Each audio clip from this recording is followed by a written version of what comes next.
Buen día, vamos a comenzar con la clase número 12, que es meningoencefalitis, sobre todo meningoencefalitis virales y rabia. El objetivo de la clase es hacer algo un poco diferente a lo que están acostumbrados en el segundo parcial, en virología, porque tenemos que englobar de alguna manera no solamente las meningoencefalitis virales, sino que en algún momento necesariamente vamos a tener que hacer algún diagnóstico diferencial de laboratorio con las encefalitis de origen bacteriano e inclusive micótico, de tal manera que son temas que, lo querramos o no, engloban diferentes aspectos de enfermedades distintas que tienen comunes denominadores. Mientras que en el primer parcial bacteriología era algo mucho más acotado y micología más acotado, las enfermedades producidas por los virus se mezclan mucho con las bacterianas y es imposible darlas en forma exclusivamente específicas. Así que el objetivo va a ser, desde el punto de vista de meningoencefalitis, explicarles qué son en forma global, los agentes causales, sobre todo virales, y eventualmente diagnósticos diferenciales con otras meningoencefalitis bacterianas o micóticas. Y desde el punto de vista de la rabia, dar el tema lo más completo posible, sin entrar en detalles de terapéutica o detalles de diagnósticos de mucha precisión que se van a ver en microbiología 2. Comenzando entonces con la primera diapositiva, tenemos que definir bien qué es encefalitis y qué es meningitis. Acá contamos con la desventaja de que no todos ustedes están cursando al mismo tiempo que microbiología 1, patología. Entonces necesariamente tengo que aclararles una cantidad de definiciones que de otra forma no les permitiría seguir con el tema. El sufijo itis implica inflamación. Entonces, una encefalitis es una inflamación aguda o puede haber formas crónicas de encefalitis. Y como toda inflamación, en patología va a tener edema, o sea, hinchazón por pasaje del líquido a los tejidos, distensión de los tejidos. Del líquido implica plasma o suero que va pasando del compartimiento intravascular al compartimiento tisular. Congestión venosa, o sea, hay una rémora venosa, el componente venoso está dilatado, acumula sangre. Infiltrado inflamatorio perivascular, o sea, sobre todo hay proliferación de linfocitos y monocitos alrededor de los vasos del encéfalo. Esto es una característica histológica muy sugestiva de infección viral o respuesta autoinmunitaria. Cuando en patología se ve ese tipo de infiltrado inflamatorio perivascular, que es mononuclear, le llamamos así porque no podemos distinguir en un corte histológico si son linfocitos o monocitos. Eso se podría distinguir en un extendido periférico, pero no en un corte histológico.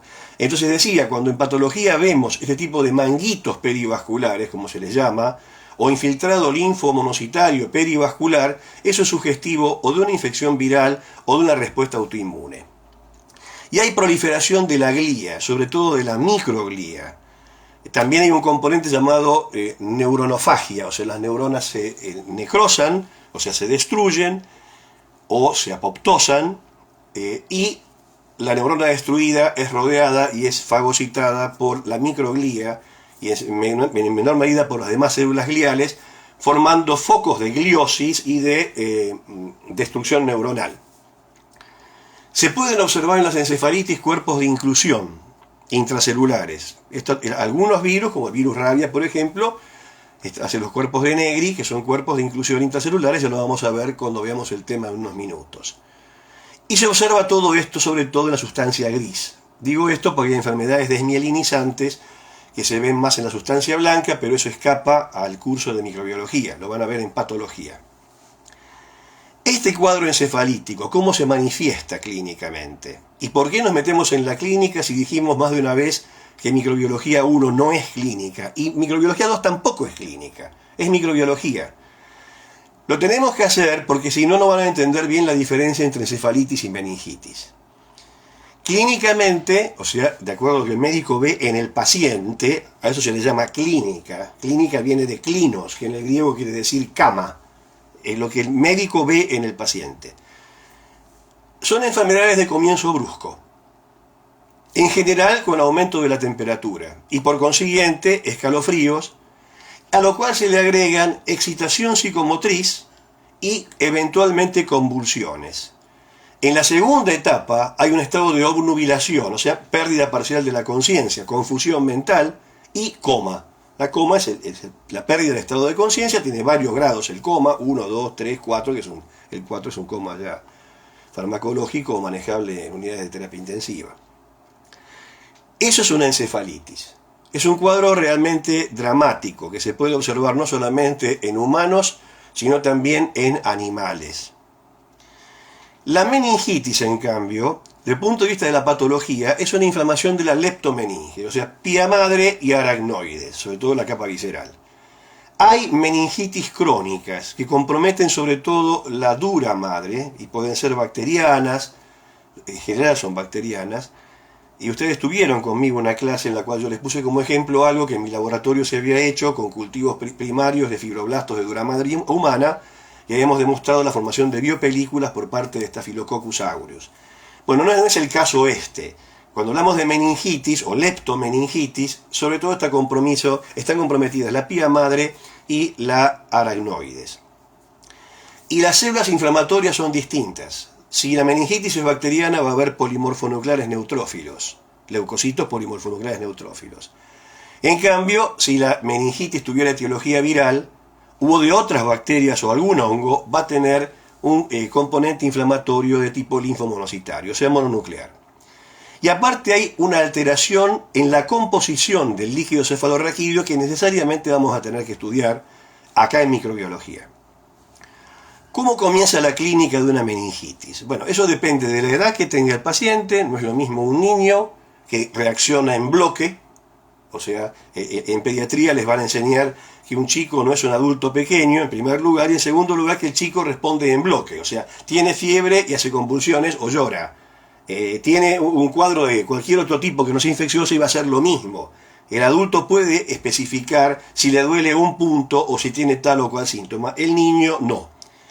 Entonces, no es lo mismo el comienzo clínico de la meningitis en un chiquito que en un adulto. Supongamos que fuera en alguien que ya puede hablar y manifestar síntomas, inclusive adultos jóvenes. Yo el último caso que vi de meningitis, aún sin hacer clínica, fue hace unos cuantos años y fue una meningitis viral en una chica de 25 años.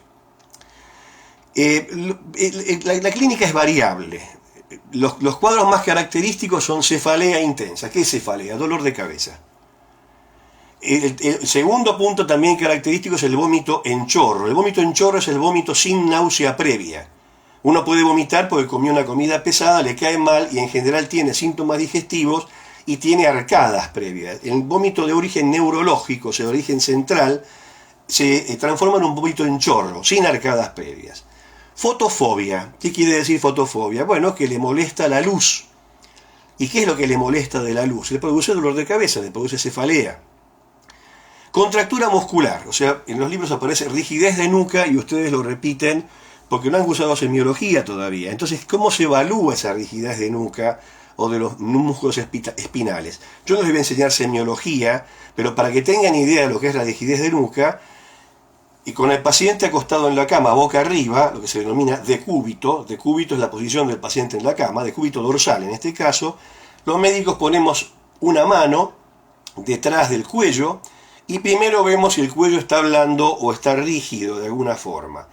Y después hay varias maniobras, pero una maniobra clásica es colocar la otra mano en el pecho del paciente y de golpe bruscamente traccionamos la cabeza hacia adelante. Y como eso le provoca aumento del dolor, sobre todo a nivel raquial, entonces lo que el paciente va a hacer es flexionar las rodillas. Otra forma es elevar los miembros inferiores y también el paciente va a hacer una contractura hacia adelante. O sea que esa es la rigidez de nuca. Y signos de hipertensión endocraneana, o sea, aumento de la presión intracraneana, eventualmente. Esto se ve por el fondo de ojo. El fondo de ojo se hace con un oftalmoscopio, el oftalmólogo lo hace por dilatación de la pupila y lo mira con la lámpara de hendidura. Nosotros lo vemos con un oftalmoscopio, los médicos generalistas. Se puede hacer en la sala del hospital. Cuando yo hacía clínica era normal tener el oftalmoscopio puesto en el bolsillo y no éramos oftalmólogos. Se mira a través de la pupila, con dilatación o sin dilatación de la misma, y se ve el fondo del ojo. ¿Y qué es lo que se ve? Sobre todo la papila óptica. La papila óptica es el origen del nervio óptico a nivel de la retina, y cuando hay hipertensión endocraneana, esa papila aumenta de tamaño por edema, por líquido de edema. Y hablamos de edema de papila. Esto es en cuanto a la meningitis pura y a una encefalitis pura. Muchas veces los cuadros son mixtos y se habla de meningoencefalitis o de encefalomielitis. En general, cuando hablamos de virología, hablamos de encefalomielitis. Estas aclaraciones son indispensables para poder ubicarnos en el tema, aunque no son evaluables, porque esto es microbiología y no clínica médica, pero la tienen que saber como para comprender lo que va a seguir. En la siguiente diapositiva vemos la histopatología de una encefalitis de tipo viral y de una meningitis bacteriana. Como les dije antes, la flecha celeste está indicando un capilar en la sustancia gris del cerebro y se ve que hay un infiltrado basófilo, es una hematoxilina eosina, puntiforme, perivascular. A eso se le llama manguito linfocitario perivascular. Es una imagen bastante sugestiva de infección viral o de enfermedad autoinmune. A la derecha, en cambio, se ven las leptomeninges, o sea, hacia arriba, en la mitad de la filmina, hacia arriba de la foto, se ve la leptomeninge, hacia abajo se ve ya la sustancia gris. Y se ve como en las leptomeninges hay un infiltrado, está pequeño aumento sacada de la foto, polimorfo nuclear neutrófilo. O sea, esto es purulento, esto es pus, o es un infiltrado típicamente bacteriano. En la siguiente diapositiva ya empezamos a hablar de las virosis que producen meningitis. Acá no estamos hablando de encefalitis. Vamos a hablar primero de meningitis, vamos a tocar después un virus que va a producir tanto meningitis como encefalitis, y por último vamos a terminar con rabia, que hace un cuadro básicamente encefalítico. Los virus que más frecuentemente causan meningitis son los enterovirus y el virus herpes simplex de tipo 2. El herpes simplex de tipo 1 provoca más encefalitis.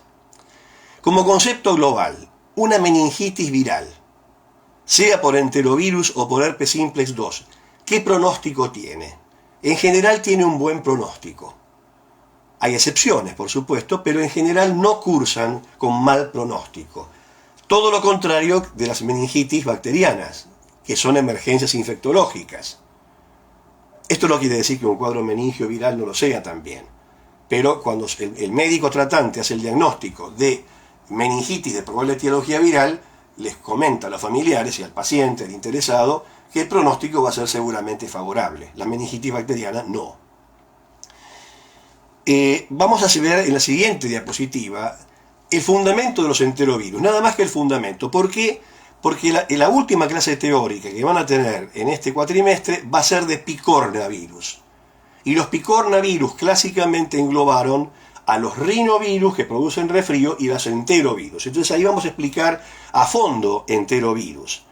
Van a ver que producen una cantidad de patologías, no tienen nada que ver con la meningitis. Pero como la clase de hoy es meningoencefalitis, sobre todo virales, vamos a ver enterovirus solamente como productores de meningitis.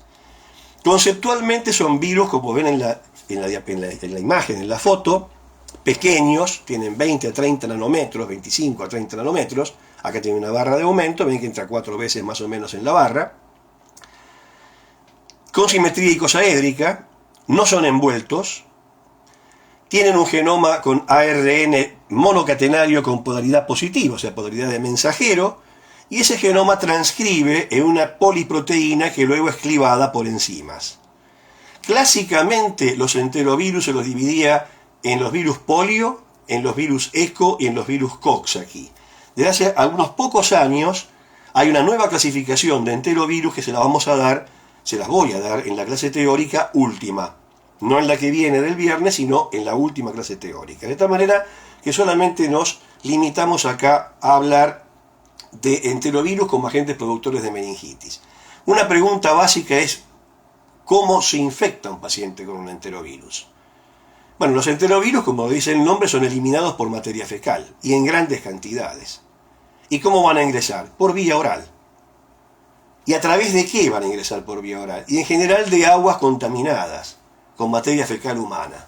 O también es frecuente ver infección por enterovirus no por el agua contaminada en sí, sino por la ingesta de moluscos bivalvos, mejillones por ejemplo, que son filtradores. Si esos moluscos no son obtenidos de un criadero o no son obtenidos de una zona del mar que esté alejada de las cloacas, por ejemplo, y en cambio fueran obtenidos de zonas del mar que están cerca de las cloacas, y a veces no lo sabemos eso, como estos animales permanentemente filtran el agua de mar para consumir plancton, si no los comemos cocidos, es decir, si no fueron sometidos a alta temperatura, se puede ingerir a través de esos moluscos enterovirus. Alguien dirá, bueno, pero ¿quién come moluscos crudos? Mucha gente come moluscos crudos. De hecho, en las playas no es inhabitual ver gente que caza una almeja, la abre, le echa un chorro de limón, de jugo de limón y la come cruda. Hay muchos platos preparados con moluscos crudos y con pescados crudos. Así que esa es la forma de infección fecal-oral de todos los enterovirus. Todos. En la siguiente diapositiva ya pasamos entonces al síndrome meningio. Recordando que, como dijimos antes, los dos virus que producen más frecuentemente meningitis virales son los enterovirus y el virus herpes simplex de tipo 2. ¿Qué es un síndrome meningio? Ya lo mencionamos antes. Es un paciente que comienza, en general, con malestar abdominal, después tiene ganas de vomitar, después tiene cefalea importante, después tiene fotofobia. La rigidez de nuca se observa en algunos casos. En los cuadros de encefalitis de etiología viral hay que buscar la rigidez de nuca. En el caso de las bacterianas sí se puede ver. Ese síndrome de meningio se hace por un diagnóstico de certeza, que es la obtención del líquido cefalorraquídeo. Entonces, ¿cómo se obtiene ese líquido cefalorraquídeo? Se lo obtiene por punción lumbar. ¿Y qué es una punción lumbar? Una punción lumbar es un procedimiento de cirugía menor, que se hace en condiciones de esterilidad absoluta, o sea, pincelando toda la espalda del paciente, con el médico con guantes estériles, y se hace o con un trocar de punción lumbar o simplemente con una aguja, una 48 o 58, adosada a una jeringa. Cuando yo digo 48, las agujas se miden por el largo y por el diámetro en milímetros o décimas de milímetros. O sea, 48 implica 4 centímetros de largo, 40 milímetros, y 8 es 8 décimas de milímetro. Es la aguja de intramuscular, que tiene realmente un filo muy importante. El trocar, en cambio, es una aguja mucho más larga, metálica, reutilizable, pero después de haber sido esterilizada en estufa, que por dentro tiene un fierrito llamado mandril. Entonces la aguja se introduce en el canal raquídeo y cuando el operador retira un poco el mandril, comienza a drenar líquido por la base, por la camisa de la aguja, que es la parte de atrás. De cualquiera de las dos maneras. Esto en general lo hacen o los anestesiólogos, o los intensivistas, o sea, los que hacen terapia intensiva, o los cirujanos. Más raramente lo hace un médico generalista. En lo personal, yo he visto hacer varias veces punciones lumbares, nunca hice personalmente una, porque siempre tuve la suerte de tener al lado un especialista mucho más ducho que yo en la punción lumbar. Obviamente todo médico tiene que saber hacerla. Ya lo van a ver en semiología, cómo se hace una punción lumbar. Antes que hacer la punción lumbar, hace falta hacer un fondo de ojo y fijarse si hay hipertensión endocraniana o no, si hay edema de papila o no. Alguien dirá, está contraindicada la punción si el paciente tiene edema de papila. Bueno, con ese criterio entonces no podríamos hacer prácticamente ningún diagnóstico. Lo que sí ocurre es que en ese caso hace falta colocar al paciente no sentado, que es la forma de hacerlo clásica, sino en decúbito lateral, o sea, puesto de costado. ¿Por qué? Porque el líquido cefalorraquídeo es una especie de esqueleto endógeno que mantiene a todo el sistema nervioso central en posición. Si uno llegara a punzar y entrar con la aguja en el canal raquídeo y tuviera un líquido hipertenso y se descomprimiera de golpe, el paciente se muere por enclavamiento de las amígdalas cerebrosas. Hace un paro respiratorio. Entonces ahí Hace falta tener una extrema precaución y colocar al paciente de costado. Obviamente el paciente no se puede ni mover, hay un enfermero o enfermera que lo mantiene fijado de los hombros. Se hace después una especie de inyección de silocaína a nivel local, que es un anestésico, y después se hace la punción, que no viene acaso técnicamente cómo se va a hacer, ya lo van a ver en semiología. La cuestión es que obtenemos líquido cefalorraquídeo, y en general se obtiene el líquido cefalorraquídeo en la llamada prueba de los 3 tubos. El operador tiene 3 tubos de ensayo aportados por el laboratorio, que están estériles. Un ayudante le va acercando los tubos. ¿Por qué esto de los 3 tubos? O sea, comienza a gotear el líquido cefalorraquídeo, a veces hay algunos trócares que tienen un manómetro para regular la presión del líquido cefalorraquídeo, comienza a gotear y tomamos una muestra en el primer tubo, 1 centímetro cúbico, una muestra en el segundo y una muestra en el tercero. Lo único que puede llegar a verse como algo normal es la presencia de un poco de sangre en el primer tubo, solamente en el primer tubo, porque es la sangre producida por el trauma de los capilares que estamos rompiendo al hacer la punción lumbar. Si hay líquido hemorrágico en los 3 tubos, asumimos que el cuadro irritativo meningio no está dado por una infección, sino por sangre dentro del canal raquídeo. Esto a su vez se puede dar por traumatismos, hematomas subdurales, intradurales, lo que fuera, que hagan pasar sangre, rupturas de aneurismas, en fin, al canal raquídeo. Si las 3 pruebas dan hemorrágicas. En cambio, si se da solamente en el primer tubo, se habla de un traumatismo en el momento de inoculación. Cuando el líquido es hemorrágico, entonces hablamos de meningismo y no de meningitis.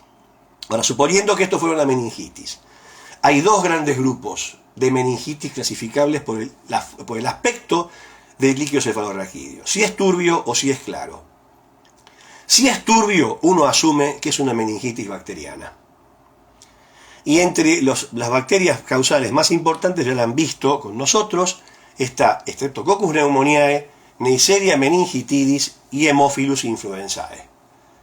En el adulto y en el niño de primera infancia. No así en el bebé. En el bebé hay otras bacterias, empezando por Escherichia coli K1 y una cantidad de bacterias extras. También la listeriosis puede provocar un líquido de esta forma, aunque tiene características intermedias. Cuando el líquido es claro, el diagnóstico diferencial es bastante sencillo.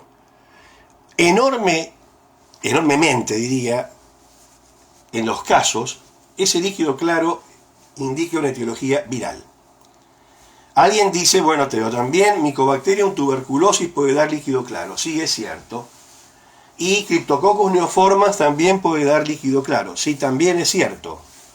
El tema es que una meningitis en un paciente tuberculoso o que tenga criptococosis, el estado general del paciente no va a ser tan bueno como aquel que tenga una meningitis viral, que dijimos que tiene un buen pronóstico. Si alguien hace una meningitis tuberculosa, probablemente ya tenía una tuberculosis diseminada o era un paciente inmunodeprimido o ambas cosas.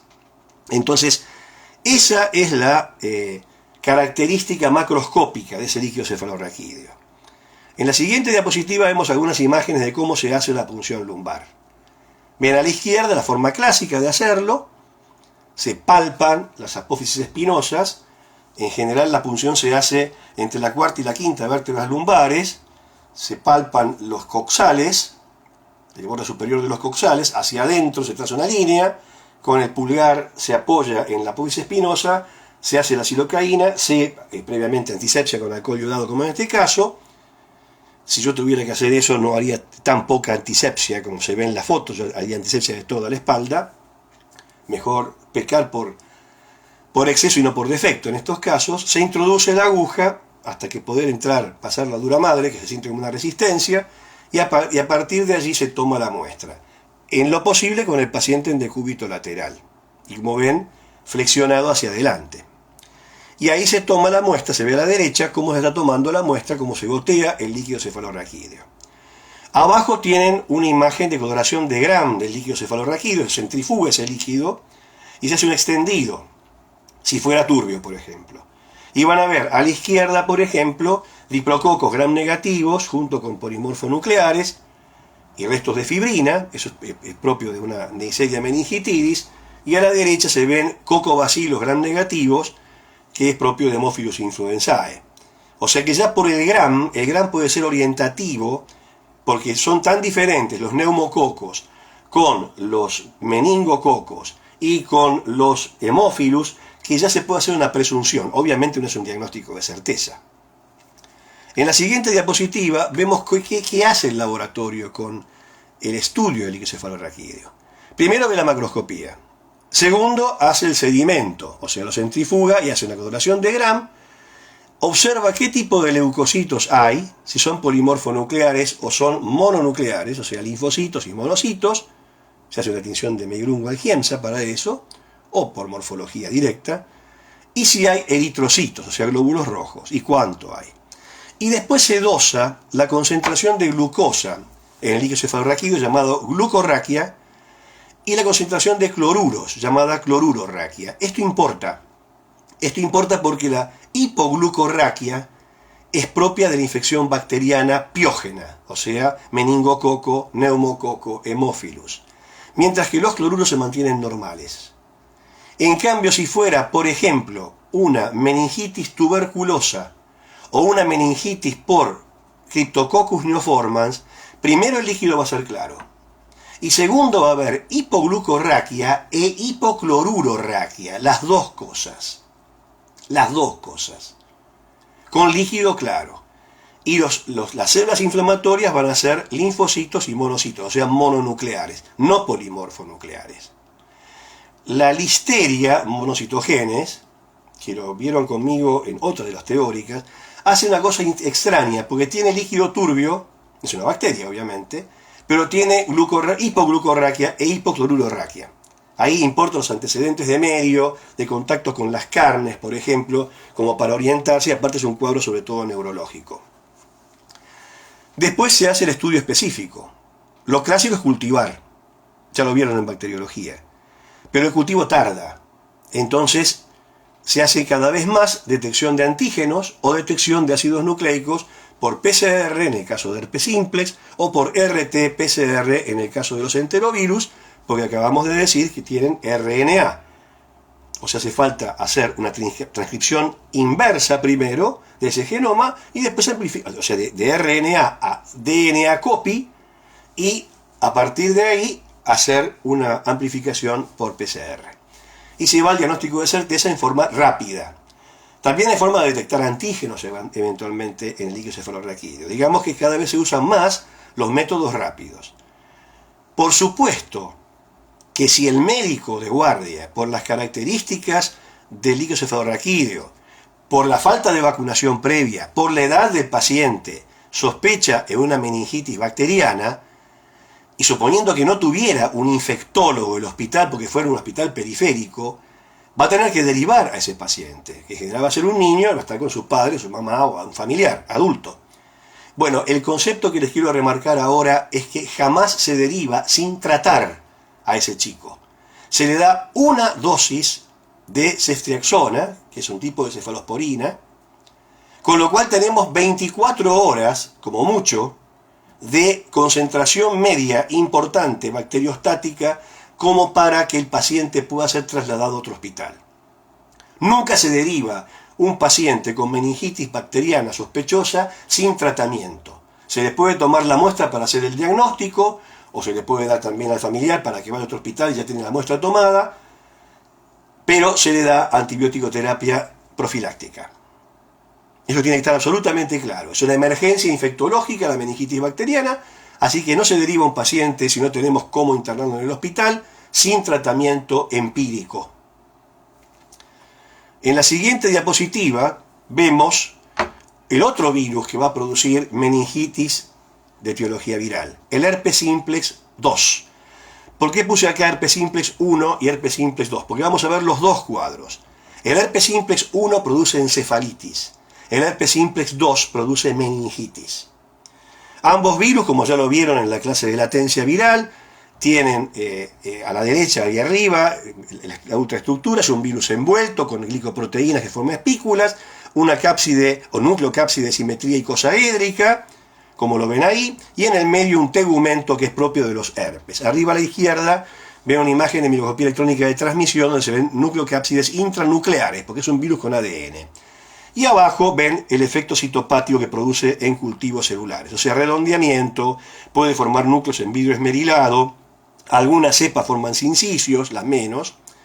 Eso en cuanto a las características de los virus. Recordando lo que ya hablamos de herpes, hay glicoproteínas de envolturas, la B, la C y la D, que están involucradas en el reconocimiento del receptor principal y de los correceptores. Los receptores celulares para herpes son muy complejos, hay 3 grupos. Y recordar que la glicoproteína G es muy diferente en el herpes simplex 1 que en el herpes simplex 2. Entonces es lo que se utiliza como antígeno para detectar la presencia de infección por herpes 1 o herpes 2 por procedimientos como por ejemplo ELISA, o sea, enzima inmunoensayo. La proteína del tegumento, la única que importa es la BP16, que recordarán que iniciaba el ciclo de replicación. Hay 3 grupos de genes llamados inmediatamente tempranos, tempranos y tardíos, o alfa, beta y gamma, que tienen retroalimentación negativa, y yo diría que alimentación anterógrada positiva. Son 3 grandes grupos de genes, hay 77 genes en los herpes, son virus muy complejos. Y después hay genes en el DNA viral que tienen importancia. Recuerden que los LATs están asociados a la latencia, a su vez codifican microRNA que son antimensajeros, por lo cual se supone que tienen que ver bloqueando algunas proteínas celular. El gen TK o de timidina quinasa, que es la enzima sobre la cual actúa un fármaco llamado aciclovir. Si el virus no tuviera TK, o sea, fuera un mutante TK menos, no se le puede dar aciclovir, que es la droga de elección para tratar las encefalitis herpéticas. Y acá seleccioné arbitrariamente 3 genes, hay muchos más. El GRE, que es el elemento de respuesta a los glucocorticoides, que se acuerdan que es un sector del genoma en el cual, si uno administra glucocorticoides a un paciente con herpes, se va a unir ese glucocorticoide al receptor, el receptor va a llegar al núcleo, se va a unir a esta parte del genoma viral, y esta parte del genoma viral está muy cercana al promotor de los genes alfa. Entonces van a implicar la activación de la cascada de replicación viral, y una vez que se desencadena la cascada, no hay forma de pararla. Y entonces por ese motivo están contraindicados los glucocorticoides en un paciente que tenga herpes de cualquier tipo. Excepto que clínicamente las encefalitis, el edema sea tal que el clínico resuelva administrar glucocorticoides, pero es un problema que escapa a un curso de microbiología. En la siguiente diapositiva recordamos la patogenia del herpes. El herpes 1 puede entrar tanto por vía oral como por vía genital. El herpes 2 entra básicamente por vía genital. La infección oral por herpes 1 es mucho menor. Por herpes 2 es mucho menor. Como fuere, tiene que haber un microtrauma a nivel epitelial, como se ve a la izquierda. Las partículas ingresan, viajan por vía axonal retrógrada, llegan al soma neuronal, queda el DNA viral circularizado y extracromosómico en forma de episoma y no manifiesta ninguna proteína, o sea, hace un estado de latencia. Ante algún estímulo posterior, ese virus puede reactivarse por mecanismos moleculares que no conocemos, viaja de nuevo por vía esta vez anterógrada, llega al epitelio y produce en células susceptibles una infección productiva. En la siguiente diapositiva ya ven lo mismo que mencionamos en la clase de herpes, un repaso. Normalmente para que el virus replique, la proteína de tegumento BP16 se une a un host cell factor y a un factor de transcripción llamado OCT1, forma un trímero. Ese trímero actúa sobre los genes alfa, inicia la transcripción y replica el DNA viral. El estado de latencia se da porque hay proteínas celulares, como por ejemplo la proteína Sanfei, y los microRNAs virales y celulares que inhiben la formación de ese trímero acoplándose con BP16 en el núcleo celular. Entonces, al no haber trímero, no hay ciclo lítico. Cuando se desinhibe eso, se pasa de la latencia a la reactivación. ¿A qué viene todo esto? En la siguiente diapositiva vemos un cuadro de encefalitis herpética. Arriba y a la izquierda, por imágenes, arriba y a la derecha se ve un cerebro de autopsia, donde se ven hemorragias en los lóbulos temporales. Vean que la lesión básicamente se da en lóbulos temporales, es característico de la encefalitis herpética. ¿Y acá qué es lo que pasó? Nadie sabe muy bien qué es lo que pasó, pero el virus, en vez de haberse reactivado de las neuronas del ganglio de Gasser hacia el epitelio labial, por ejemplo, se reactivó, viajó por los nervios tentoriales y llega a los lóbulos temporales. Por ese motivo, si ante un diagnóstico por imágenes se ve necrosis de los lóbulos temporales, unio bilateral, y aparte la clínica de una encefalitis, no meningitis, de una encefalitis, el médico tratante asume que es una encefalitis viral y la primera causa de encefalitis viral es el herpes simplex 2. El herpes simplex 1. Qué error que acabo de cometer. El herpes simplex 1. El herpes simplex 2 producía meningitis. El herpes simplex 1 hace encefalitis. Como ustedes ven abajo, por ejemplo, el tejido encefálico, se ven necrosis neuronal y se ven cuerpos de inclusión. Y vean las imágenes arriba, a la izquierda, son imágenes de destrucción, y vean la imagen de un cerebro de autopsia. O sea, a diferencia de la meningitis causada por virus herpes simplex 2, la encefalitis causada por virus herpes simplex 1 tiene un muy mal pronóstico. Porque si no es letal para el paciente, va a dejar lesiones y secuelas importantes a nivel de la motricidad, puede provocar afasia, puede provocar trastornos en la motricidad fina y tarda mucho tiempo en poder recuperarse. ¿Quién puede hacer una encefalitis herpética? Cualquier paciente que esté infectado en forma latente por virus herpes simplex 1. Es decir, el 70% de la población. ¿Cuán frecuente es la encefalitis herpética? Es baja.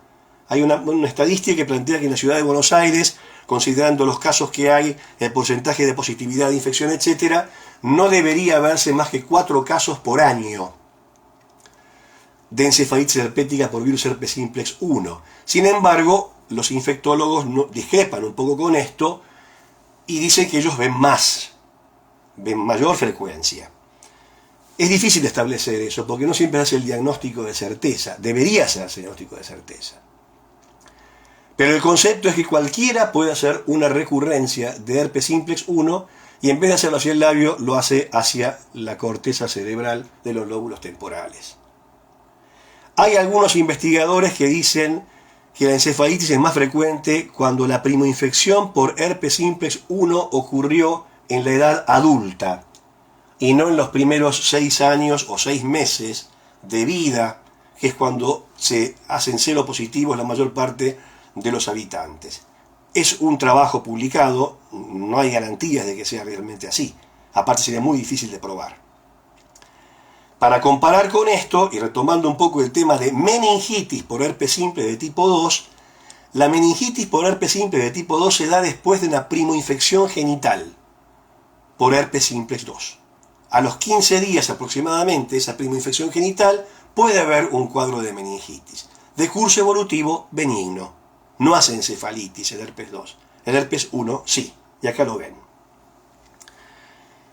Hay que hacer diagnóstico de laboratorio, y aunque esto sea microbiología 1, ya lo tienen que saber, si no sería ridículo no dárselos acá, lo van a ver después en micro 2 también. En la siguiente diapositiva ven 2 de los métodos más utilizados. El método más utilizado es tomar una muestra de líquido cefalorraquídeo y hacer una PCR, que se hace en pocas horas, digamos que a lo sumo en 24 horas tiene que estar hecho el diagnóstico.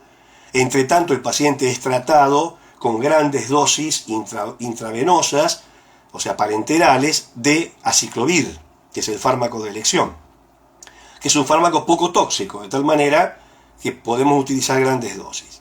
A la derecha hay una inmunofluorescencia indirecta de biopsia cerebral. Digamos que el método de elección es la PCR en líquido cefalorraquídeo, pero por ejemplo en Estados Unidos los neurólogos tienden más, los neurocirujanos y los neurólogos, a hacer una trepanación del cráneo y tomar directamente una muestra de tejido cerebral con la cual hacen un frotis, desparraman ese tejido que está necrótico sobre un portaobjeto, la secan al aire, se fija con metanol y el patólogo o el virólogo hace una inmunofluorescencia indirecta para virus herpes simplex y entonces va a tener el diagnóstico por un método más cruento. Habiendo PCR, no hace falta hacer una trepanación de cráneo, y en la Argentina se hace punción del líquido cefalorraquídeo, envío al laboratorio y PCR para amplificar herpes simplex.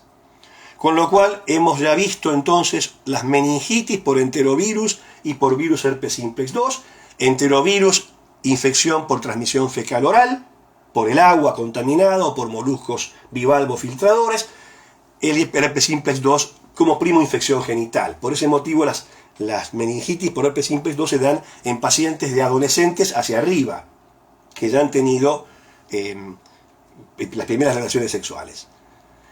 En ambos casos el pronóstico no es nefasto. Hemos visto también que el herpes simplex 1, en cambio, produce encefalitis por una recurrencia al revés, que eso lo puede hacer cualquier paciente infectado, no hace falta que esté inmunodeprimido. De hecho, es la causa más frecuente de encefalitis esporádica del adulto inmunocompetente, el herpes simplex 1. Y ahora vamos a pasar a ver un conjunto de virus en los que yo no voy a entrar en detalle porque tienen un seminario que es el último de virología de virosis emergentes, en la siguiente diapositiva, que son las encefalitis causadas por flavivirus. Los flavivirus tienen como prototipo el virus de la fiebre amarilla, o sea que no solamente van a producir encefalitis, son en general virus transmitidos por artrópodos, por eso se llama también arbovirus. Los artrópodos pueden ser diferentes especies de mosquitos, puede haber transmisión por garrapatas, en fin. Hay un reservorio animal, en este caso hay un pájaro,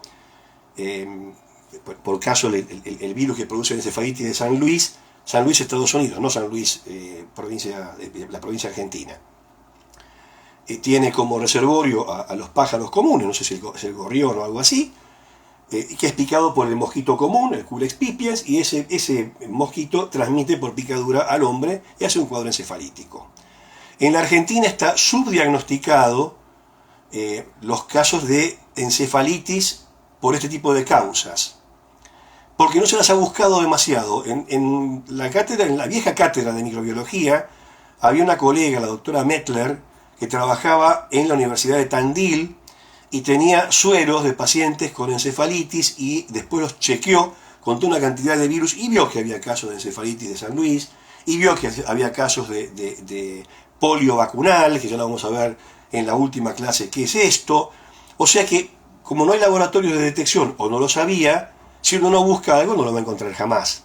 Digamos que hay un conjunto de encefalitis que se pueden producir por virus transmitidos por artrópodos. La siguiente, y ahí vemos que esos virus son flavivirus.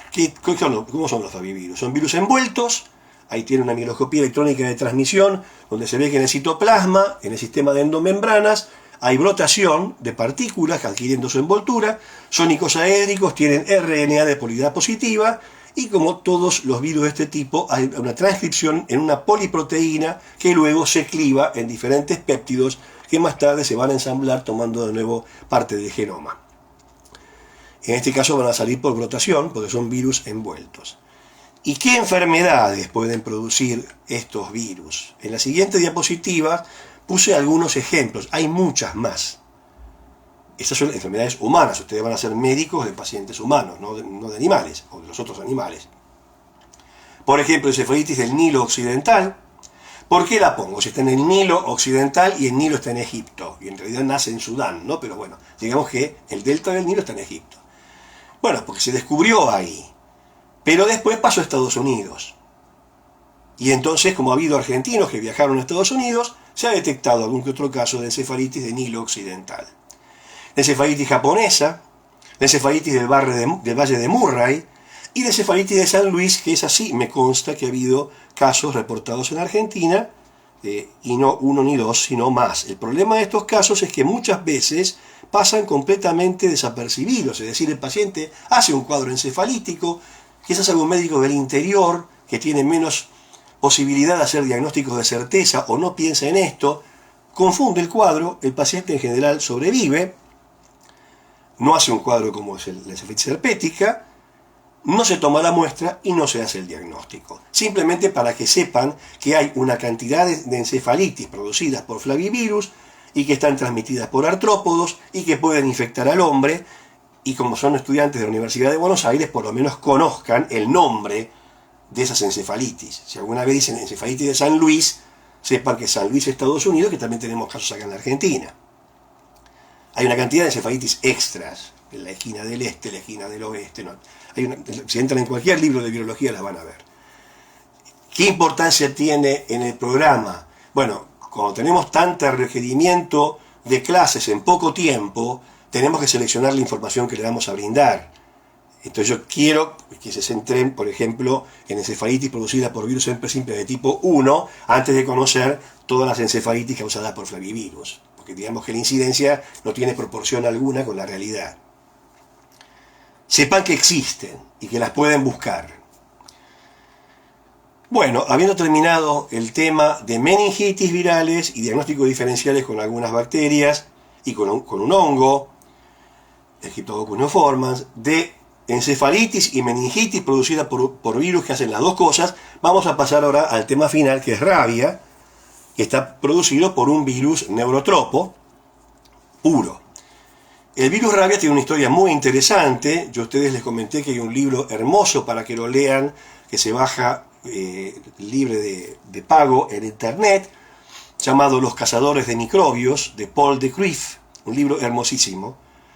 Es un libro para adolescentes, pero la Asociación Norteamericana de Microbiología hace muchos años, yo estaba en Estados Unidos, cuando lo premió como el libro que mayor vocaciones despertó en microbiología. Y yo soy uno de ellos. Yo lo leí a los 14 años, me lo regalaron, me apasionó, y dije, yo quiero ser esto.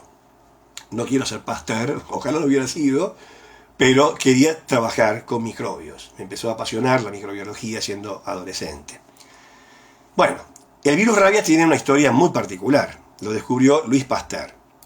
Louis Pasteur era el prototipo del genio, definiendo por genio a alguien que no solamente se basa en la razón, sino que tiene una capacidad intuitiva brutal. Mientras que Robert Koch, que era su archicompetidor alemán, era el monumento al metodólogo. Pasteur era un genio loco.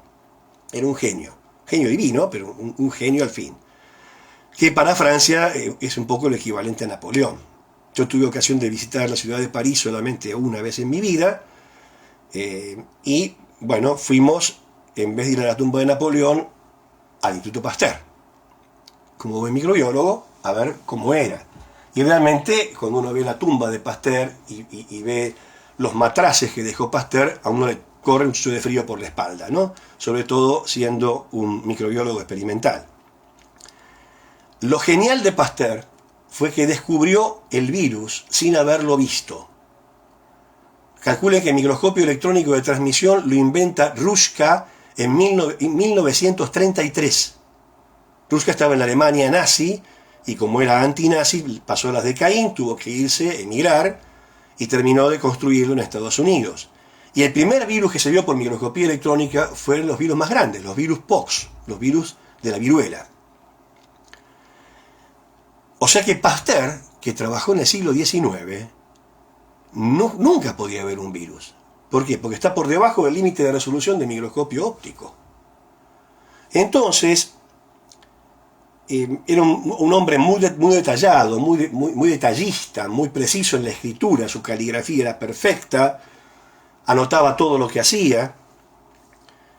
Y un viejo microbiólogo, que fue el primero que me enseñó algo en el Instituto Malbrán, yo estaba en la escuela secundaria, como les contaba, el doctor Diego Iturralde, había tenido acceso a las carpetas de Pasteur.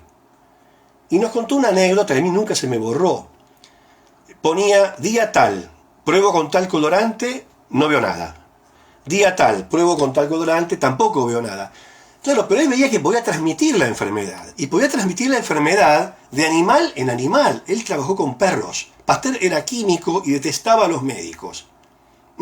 No es el único, todavía hoy hay unos cuantos que nos detestan. Pero al margen, no soportaba los hospitales. Hasta que tuvo un ayudante médico, que fue Émile Roux. Y él le dijo que se podía trepanar el cráneo de un perro. Entonces inoculó la saliva de un perro rabioso, con la saliva de un perro rabioso, un perro sano. Y vio que podía transmitir la enfermedad. Es decir, él sabía que la enfermedad era transmisible. Y ya había trabajado con la enfermedad del gusano de seda, y había descubierto los lactobacilos que fermentan la cerveza y el vino, y tantas cosas más que había hecho antes, y había trabajado con carbunclo, pero ahora no podía ver a la bacteria, él buscaba la bacteria. Entonces, según este doctor Iturralde, en un momento escribe: día tal, pruebo tal cosa, no veo nada. Día tal, admitamos que lo hemos visto. Como diciendo, bueno, basta. Me cansé de hacer coloraciones, pero aquí hay un agente infeccioso. Y con ese agente infeccioso no solamente descubre y reproduce la etiología de una enfermedad terrible como es la rabia, sino que aparte fabrica una vacuna. Pasteur fabrica una vacuna antirrábica inoculando conejos con virus rabia, y después se moría el conejo, disecaba la médula espinal y la colgaba dentro de un desecador, en la base tenía hidróxido de sodio, le iba desecando, y a medida que iba pasando el tiempo, ese virus de la rabia, o virus rabia como se le llama técnicamente o taxonómicamente, iba perdiendo efecto. Entonces con eso hace una primera vacuna, en forma completamente empírica. Y él pensaba vacunar a los perros de París.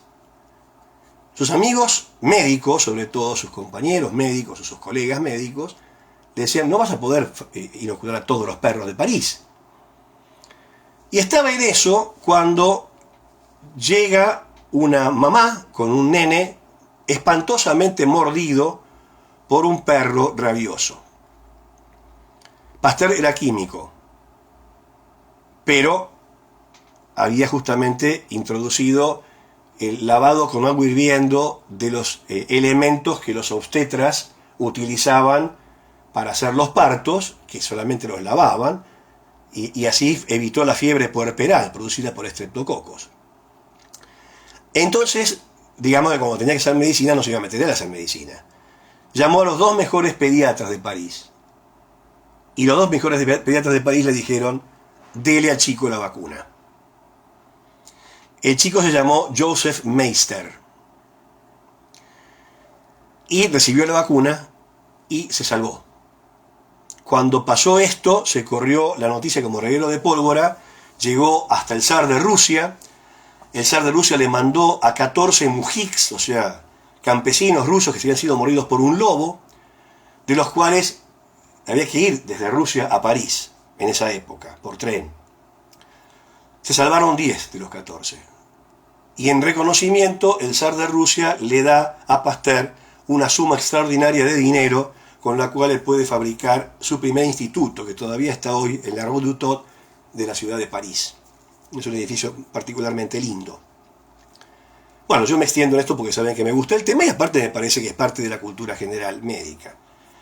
La historia de este Joseph Meister termina que cuando los nazis invaden París y toman París, y como para defenestrar al pueblo francés, no solamente interfieren en la tumba de Napoleón, sino también en la de Pasteur, este hombre, antes que abrir la tumba de Pasteur, se suicida, porque había sido él su salvador.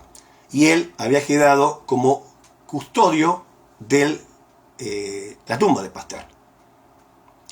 Una historia interesante. Otros dicen que no fue así, que se suicidó en realidad por otra razón, pero es coincidente y la historia novelesca cuenta esto. Bueno, después pudimos ver el virus de la rabia, y lo tenemos en esta diapositiva. Ustedes ven que por microscopía electrónica con tinción negativa se ve que tiene forma de bala. Y a la derecha tienen un esquema del virus. Y en ese esquema se ve que tiene una envoltura con glicoproteínas, la glicoproteína G, que va asociada a una glicoproteína llamada M en la parte interna, con una nucleocápside con RNA de tipo helicoidal, y las proteínas L y N que están pegadas a ese RNA. Y también tiene proteínas no estructurales. Un virus pleomórfico, no tiene simetría clásica, tiene forma de bala, es un virus muy particular, de igual manera que el virus de la vacuna o el virus viruela, los virus pox, tienen forma de ladrillo. Son virus raros en cuanto a la morfología, en cuanto a que no son icosaédricos estrictos, ni tienen una estructura helicoidal estricta, o son pleomórficos. La nucleocápside sí es helicoidal. El virus rabia es cultivable, es inoculable en una cantidad de animales, Y en la siguiente vemos cuáles son los reservorios del virus rabia.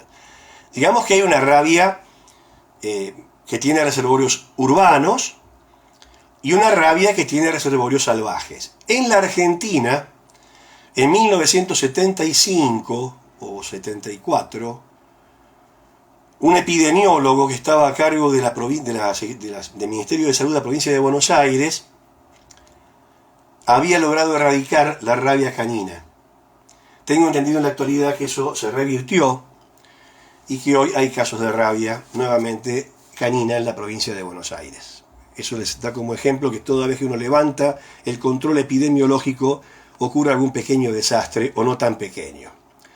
Otro concepto de importancia es que el reservorio habitual urbano es el perro.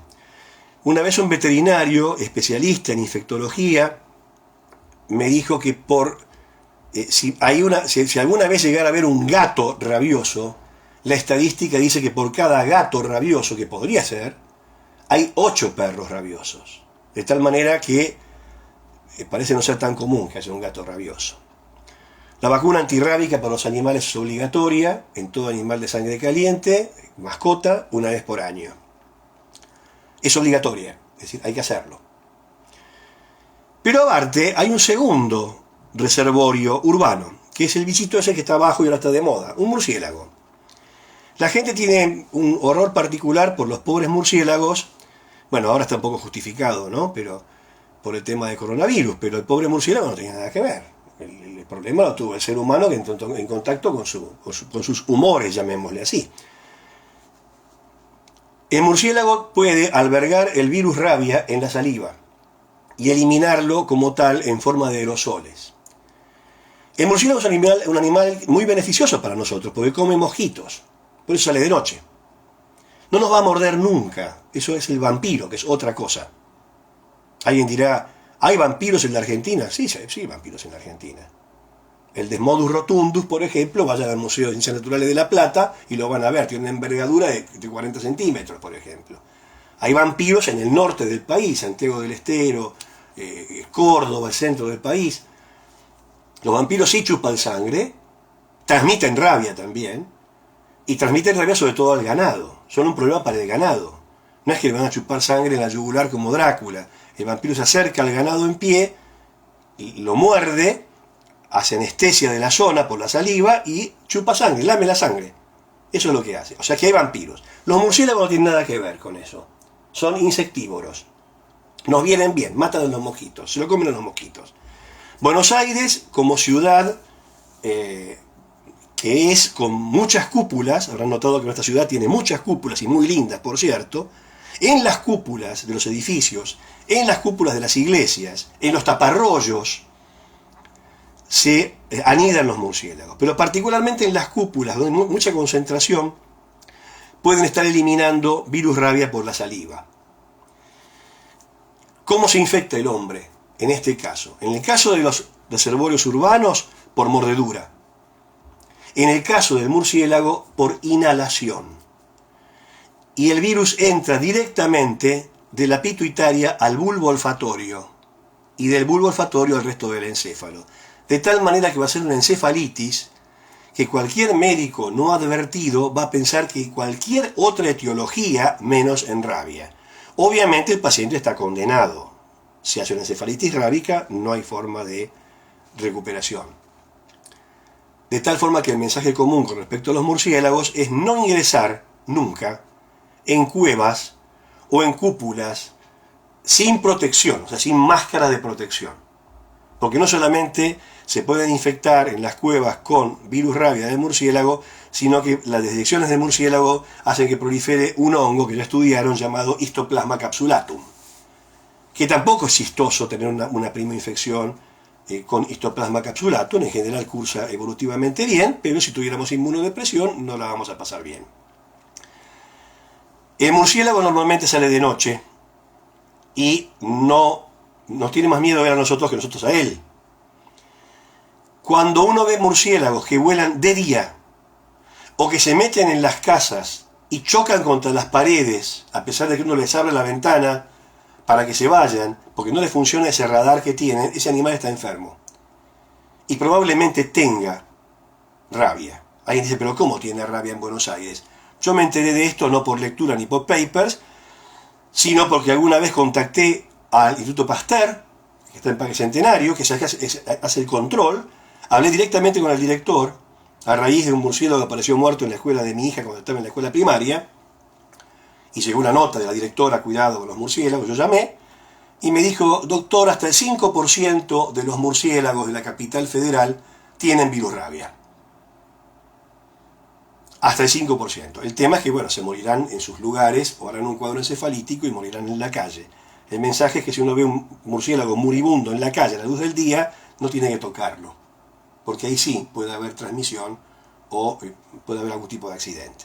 Entonces, a nivel urbano, los perros, los gatos y los murciélagos.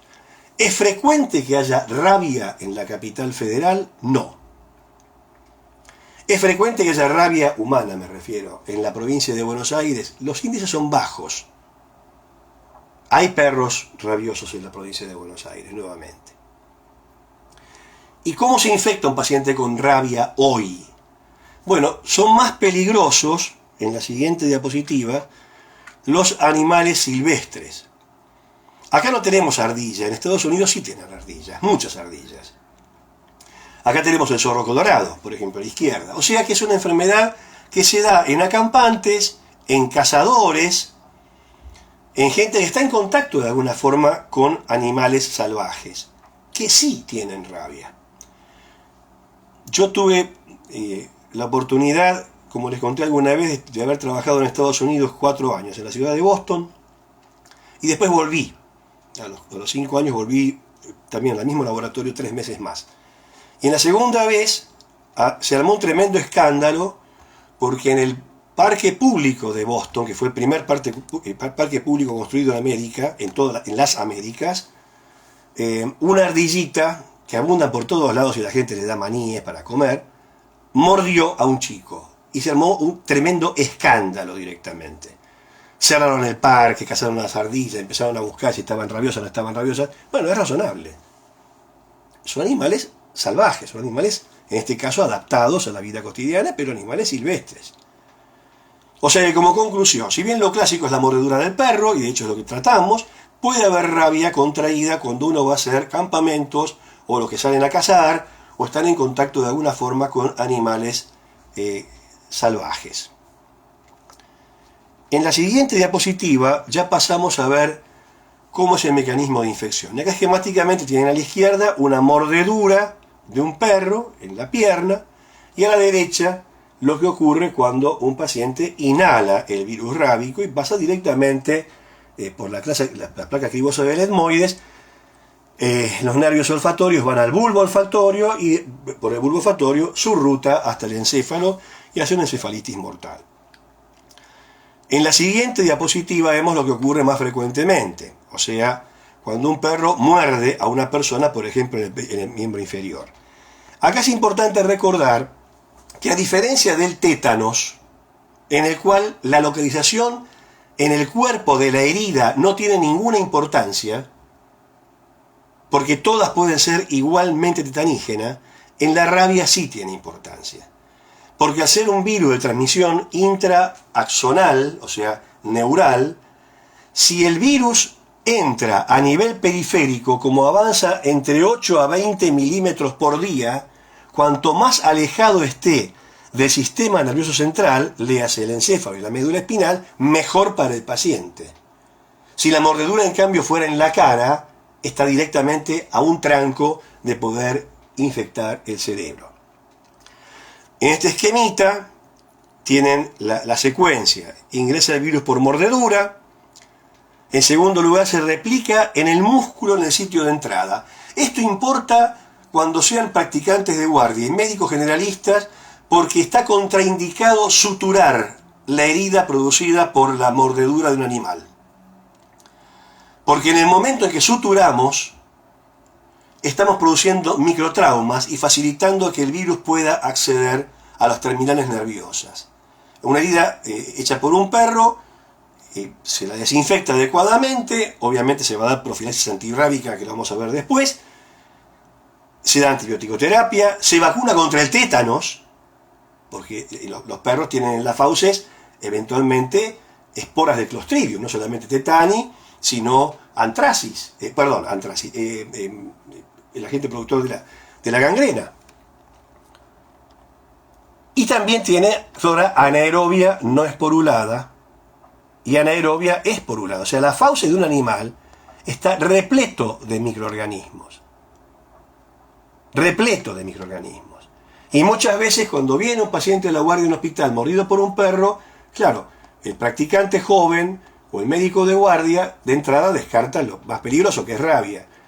Y se olvida muchas veces de hacer profilaxis contra el tétanos, contra el Clostridium perfringens, causante de la gangrena. No van a poder hacer profilaxis más que la toilette de la herida. Y se tiene que hacer antibiótico-terapia. Porque la fauce de un animal está repleta de microorganismos. O sea, profilaxis contra el tétanos, profilaxis antibiótica. Y después el tratamiento para la rabia. Y no se sutura. Se hace antisepsia, se ponen los bordes, se llama un cirujano eventualmente si el que está de guardia ve que la herida es importante pero no la puede manejar, pero no sutura una herida. Raramente una herida producida por un perro es muy desgarradora. En general es una mordedura como vimos antes. O sea, replica a nivel del músculo. Después accede a las terminales nerviosas y se va avanzando por vía intraaxonal. ¿Hasta cuándo? Hasta que llega a las neuronas de las raíces dorsales, de los ganglios de las raíces dorsales, y de allí va por médula espinal ascendiendo hasta que llega al cerebro, o al encéfalo, digamos. Y a partir del encéfalo se elimina en forma centrífuga por vía intraneural hacia tejidos como los ojos, el riñón y las glándulas salivales. O sea, si esto pasa en un animal, por ese motivo el animal elimina el virus por la saliva. Ya tuvo un cuadro encefalítico y está eliminando virus por la saliva. ¿Y el hombre puede eliminar virus por la saliva? Sí, hay registrados pocos casos, pero de rabia por mordedura humana. El hombre hace lo mismo que cualquier animal infectado con el virus rabia. De tal manera que en la siguiente diapositiva vemos las imágenes histopatológicas, obviamente de autopsias, producidas por el virus rabia. Fíjense en el encéfalo a la izquierda, lo que les comentaba de una encefalitis viral. Los manguitos perivasculares compuestos por linfomonocitos, no por neutrófilos. En el centro, focos de gliosis, proliferación glial y neuronofagia. A la derecha hay necrosis neuronal e infiltrado inflamatorio. Y en la siguiente diapositiva, los característicos cuerpos de Negri, a la izquierda, en una hematoxidina eosina se ve como un cuerpo de eosinófilo intracitoplásmico, característico de la enfermedad llamada rabia. La microscopía electrónica del cuerpo de Negri a la derecha permite ver que hay viriones. Acá los ven, esas balas brotando son viriones, y en el resto está el Toll-like receptor de tipo 3. Es una mezcla de las dos cosas el cuerpo de Negri. En la siguiente vemos las formas clínicas. Básicamente hay una forma encefalítica y una forma paralítica. Esta diapositiva, no me acuerdo bien de dónde salió, está muy bien hecha. Creo que era de la época cuando yo estaba en la primera cátedra de microbiología, de tal forma que si después algún ayudante la utilizó para algún seminario, y yo la tengo ahora acá. Así que si algún colega de la primera cátedra reclama autoría de esto, tiene razón, y le pido disculpas porque yo no copio diapositivas, nunca, pero esta creo que vino de cuando estaban unificadas las dos cátedras. Muy bien, hay una forma encefalítica, que es la rabia furiosa, que es la mayor parte de los casos, y una forma paralítica, que es la de más difícil diagnóstico. Lo de la extensión o la progresión en estadios clínicos es algo extremadamente variable. Yo en lo personal nunca vi un paciente con rabia furiosa. Sí vi algún que otro animal con encefalitis viral y se ponen realmente furiosos. Es un espectáculo muy desagradable y peligroso. La incubación de la rabia depende mucho del sitio de inoculación. Puede ser muy corta, como 10 días, hasta un año. Se han detectado casos de rabia de 1 año. Después comienza con un cuadro general inespecífico, donde no nos vamos a dar cuenta en absoluto que es rabia, y más tarde, más o menos a la semana, comienza con un cuadro neurológico agudo. Salivación excesiva, vértigo, agitación, alucinaciones, alternando con letargo. Acá dice hidrofobia. Hidrofobia es un término inadecuado, porque significaría fobia al agua. No es que el paciente no quiere tomar agua, es que el paciente no puede tragar, porque tiene alterado la motilidad de los músculos de la deglución. Entonces, por eso que rechaza el agua. Debe ser un cuadro espantoso realmente, el cuadro final de la rabia. Y después de eso, ya entra en el periodo de coma, o sea, pérdida de conocimiento, apnea significa falta de respiración, parálisis, convulsiones, bueno, y termina con un colapso respiratorio y vascular. Una vez hecho el diagnóstico de rabia en el hombre, ¿hay tratamiento? No. Por ese motivo, cuando veamos ahora cómo progresa el virus y cómo se lo diagnostica, es más semántico que otra cosa. En la siguiente diapositiva vemos las bases moleculares del virus rabia. Estamos diciendo que es un virus que entra por un trauma, replica en el músculo, accede a un terminal nervioso periférico y va avanzando hacia la médula. Bueno, pero en el medio hay sinapsis. O sea que el virus tiene que pasar por el espacio presináptico, postsináptico, es decir, por ambos terminales. Entonces hay varios conceptos básicos para recordar.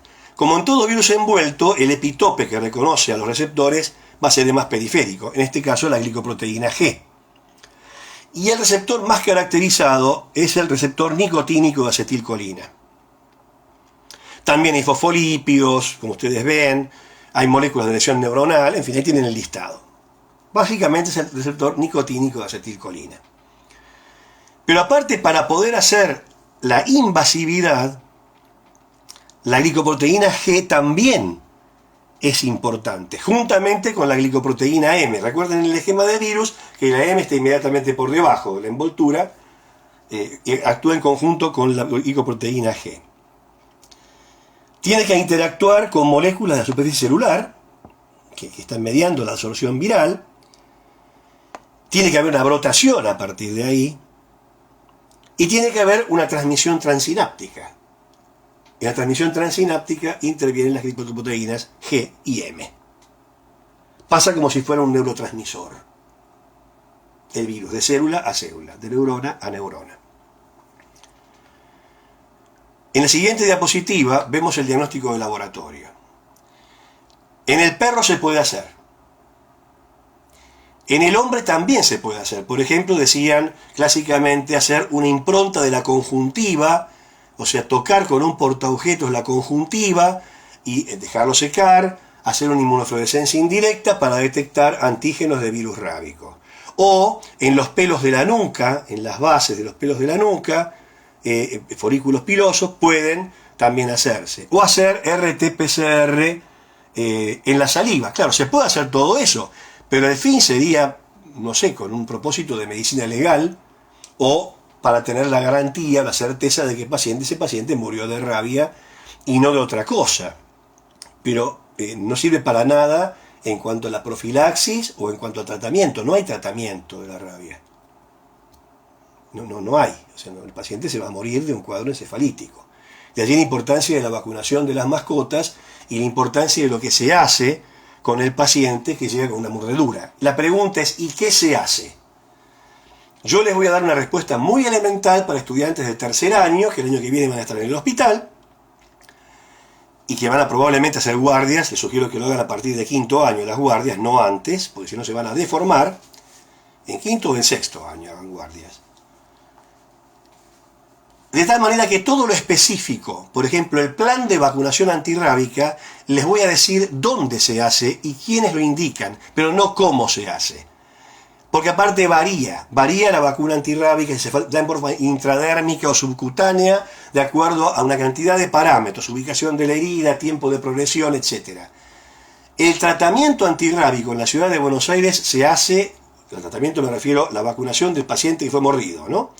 Se hace en el Hospital Durand. Y el diagnóstico en el perro lo hace el Instituto Pasteur, están las dos instituciones estas en el Parque Centenario, sobre la avenida Díaz Vélez. Es allí a donde hace falta derivar a los casos de los pacientes o de los perros. ¿Qué pasa si un paciente llega y dice, me mordió un perro? Uno de entrada piensa lo más grave, rabia. Después piensa, porque ya tuvieron la clase conmigo ahora, tétanos, anaerobios, bacterias piógenas, Clostridium perfringens, hacer antisepsia, antibiótico terapia. Pero estamos con el tema de la rabia. Si el animal es conocido, el médico tiene que primero preguntar en qué situación, si el animal conocido o no, ese perro, pongamos por el caso, atacó. No es lo mismo un perro que ataca espontáneamente, con signos claros de alteraciones psicomotrices, porque es un perro excitado, que ataca sin provocación, a un perro que simplemente estaba en la casa y de repente un chiquito le hizo alguna pillería, le tiró de la cola, le pisó lo que fuera, y el perro se dio vuelta y le pregunta al ascón. No es lo mismo. El cuadro tiene que observarse igualmente, ¿eh? Es una enfermedad de denuncia obligatoria, por otra parte. Si el perro es conocido, si el perro está vacunado y el certificado de vacunación existe, se hace toilette y nada más. Por ejemplo, el perro de un vecino, sabemos que está vacunado porque el vecino nos lo dice y porque yo le pido el certificado de vacunación. Literalmente, no porque me lo diga él. Es un perro conocido que atacó en forma no espontánea. Va bajo control. Esto es tan así que si el vecino se niega a darme información, el médico puede hacer una denuncia obligatoria, va a la policía y le plantea, señor, ¿cómo lo quiere? ¿Por las buenas o por las malas? Por las buenas implicaría, usted contrata un veterinario y mantiene al perro en observación 10 días bajo responsabilidad profesional del veterinario. Y en esos 10 días, ¿qué se hace? Nada. En el paciente, nada. Se está alerta. Porque si el perro estaba rabioso, se va a morir antes de los 10 días. Ahí sí se hace la autopsia y en el Pasteur hacen histología, hacen inmunofluorescencia, detectan cuerpos de Negri y dicen, el perro está rabioso. Comunican al médico, el médico trata inmediatamente al paciente. Hacerlo por las malas implica el perro viene con nosotros y se va al Pasteur.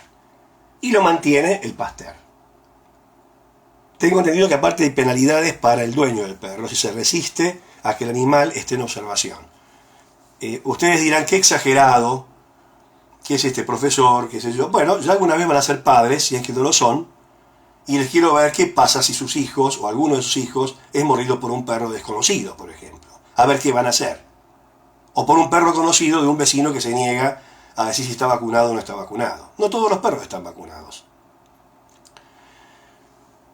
¿Qué hacemos si el perro no es conocido o el perro huyó? Es la situación más común y la más compleja. En ese caso se tiene que hacer profilaxis antirrábica.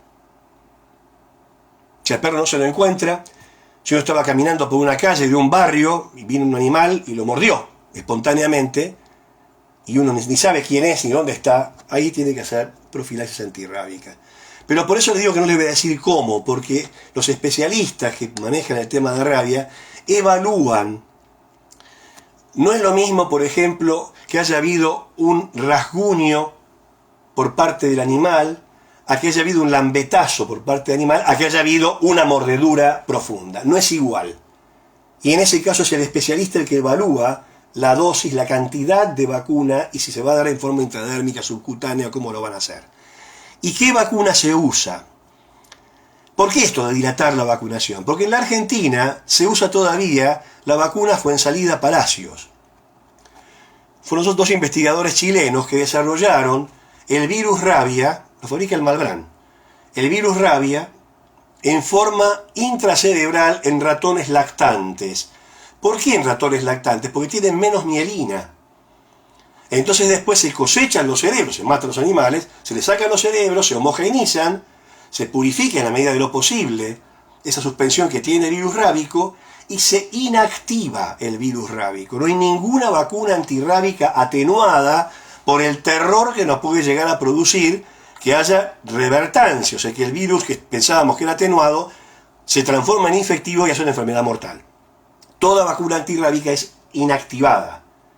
¿Hay alguna otra vacuna antirrábica? Sí, hay vacunas que se desarrollan, por ejemplo en Estados Unidos, en huevos embrionados de pato. Está la vacuna Semple, por ejemplo. En la Argentina, hasta donde yo sé, se sigue usando solamente la Fuensalida Palacio. Por consiguiente, estamos inyectando una vacuna que, al margen de tener virus rábico inactivado, tiene mielina. Y no existe eso de andar poniendo mielina, que tiene la proteína basal de la mielina, la proteína M, heteróloga, por una vía parenteral, porque va a generar respuesta inmune. Y hay enfermedades desmielinizantes que ocurren contra la proteína M de la mielina. Entonces, por esa razón se es tan cauto con el tema de vacunar. Y lo que se intenta hacer es tratar de encontrar al perro y tenerlo 10 días en observación estricta, en los cuales no se hace nada con el paciente. Pero diariamente tiene que haber informe acerca de cómo está el perro, y si llega a morirse el perro y da positivo para rabia, obviamente se inicia el tratamiento de forma inmediata. Pero reitero, el tratamiento es vacunación. Y va a depender del lugar de la herida, de la profundidad de la herida y del criterio del médico especializado, no solo en infectología, sino en rabia, que determine qué se hace. Por ese motivo, me parece, con mi criterio didáctico, que no tiene sentido que en tercer año estemos dando esquemas de tratamiento o esquemas de vacunación. Sí tienen que saber a dónde recurrir. Al Hospital Durán en Capital Federal y al Pasteur en el Parque Centenario, en Capital Federal. No sé en la provincia cuál es el centro de atención rábica. Me parece que es el Hospital Posadas. No lo sé. Habría que averiguarlo. Bueno, eso en cuanto a rabia, a la historia de la rabia, a ver la gravedad que tiene esta enfermedad y a ver lo real. Es decir, puede haber rabia por mordedura o puede haber rabia por inhalación. Fundamentalmente esas dos cosas. Y ante una población de animales controlados con vacuna anual antirrábica, como se debería dar a todo animal de sangre caliente por ley nacional, es obligatoria la vacunación. En ausencia de esto, el segundo peligro son los animales silvestres. Y ahí sí la vacunación es sí o sí, porque el animal silvestre no lo van a poder cazar, ni estudiar, ni controlar. En definitiva y como conclusiones, hay algunos virus que pueden provocar meningitis. Esas meningitis virales son todas con líquido cefalorraquídeo claro, diferenciar entre tuberculosis e histoplasmosis, pero evidentemente el cuadro general de una tuberculosis y una histoplasmosis va a ser mucho peor que el de un paciente que tiene meningitis viral, pero por el líquido cefalorraquídeo sí tendrían características similares, a excepción de que en tuberculosis van a encontrar eventualmente bacilos ácido resistentes y en criptococosis. El Cryptococcus neoformans lo van a encontrar en forma de una especie de levadura con una gran cápsula alrededor que se ve por tinta china. Como estas clases son improvisadas, están no guionadas y estamos trabajando en emergencia y realmente muy cansados, yo es la tercera clase que grabo en el día de hoy, pude haber cometido algún error. Si cometí el error de haber confundido en un momento histoplasmosis con criptococosis, no, el líquido cefalorraquídeo claro lo produce Cryptococcus neoformans. El histoplasma sí lo mencioné adecuadamente cuando hablé de los murciélagos y de las deyecciones en la materia fecal de los murciélagos. Pero la meningitis al líquido claro se da o por Mycobacterium tuberculosis o por Cryptococcus neoformans. En general, estas virosis con compromiso meningio puro no tienen mal pronóstico. En cambio, sí tiene mal pronóstico la principal causa de encefalitis esporádica del adulto, que está producida por el virus herpes simplex 1. Y finalmente la rabia, que es un cuadro distinto a todos estos, pero que va a ser una encefalitis pura, mortal. Y recordar que hay otras encefalitis virales transmitidas por artrópodos, que si nos diera negativo una PCR en la provincia de Buenos Aires, por ejemplo, para enterovirus, una RT-PCR, y para herpes, y bueno, quizás haga falta considerar si no hay algún flavivirus metido en el medio, como por ejemplo encefalitis de San Luis. Bueno, es un tema que, como ustedes ven, engloba aspectos virales con aspectos bacterianos y aspectos micológicos que tienen que estudiarlo como tal. En general, en ciencias es aconsejable estudiar un mismo tema desde diferentes ángulos, o sea, varias veces el mismo tema. Acá están viéndolo del ángulo de la meningoencefalitis. En la última clase del miércoles que viene, vamos a hablar de picornavirus. Y van a ver de nuevo agentes causales como los enterovirus, pero desde el punto de vista del resto de las enfermedades que producen. Bueno, les agradezco la atención dispensada. Buenas tardes.